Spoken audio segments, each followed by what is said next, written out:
अग्निश्च मे घर्मश्च मेऽर्कश्च मे सूर्यश्च मे प्राणश्च मे सुरवेधश्च मे पृथिवी च मे दितिश्च मे द्यौश्च मे शक्वरी रङ्गलयोदिशश्च मे यज्ञेन कल्पन्तामुच्च मे साम च मे स्तोमश्च मे यजुश्च मे दीक्षा च मे तपश्च मरुतश्च मे व्रतं च मे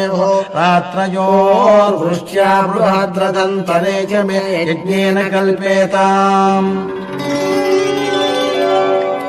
गर्भाश्च मे वत्साश्च मे त्रयश्च मे त्रिवी च मे दित्यवाच्च मे दित्यौही च मे पञ्चाविश्च मे पञ्चावी च मे त्रिवत्सश्च मे त्रिवत्सा च मे तुर्यवाच्च मे तुर्यौही च मे पष्ठवाच्च मे पष्ठौही च ममुक्षा च मे वशा च मऋषभश्च मे वेहश्च मे रड्वां च मे धेनुश्च म आयुर्यज्ञेन कल्पताम् प्राणो यज्ञेन कल्पतामपानो यज्ञेन कल्पताम् व्यानो यज्ञेन कल्पताम् चक्षुर्यज्ञेन कल्पताम् श्रोत्रम् यज्ञेन कल्पताम् मनो यज्ञेन कल्पताम् वाक् यज्ञेन कल्पताम् आत्मा यज्ञेन कल्पताम् यज्ञो यज्ञेन कल्पताम्